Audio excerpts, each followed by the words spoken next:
Instant dentures you can order online for just a few dollars, no dentist visit required. That's the promise behind dentures sold on sites like Pinboard.com, but are these actually usable dentures or just fake teeth? So many listings online advertise DIY dentures or snap-on teeth that claim to instantly restore your smile without dental appointments. They're often marketed as cheap cosmetic replacements you can mold at home.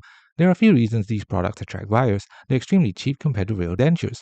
No dentist appointment is needed, and some claim they can temporarily improve the look of missing teeth. But that low price can also be a warning sign. Several issues commonly appear with online denture products. Real dentures usually cost hundreds or even thousands of dollars because they're custom made for your mouth.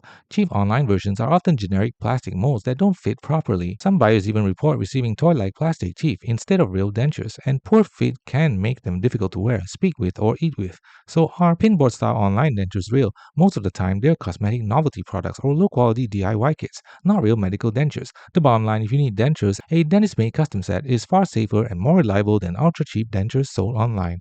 Thanks for watching. Don't forget to like and subscribe for more videos.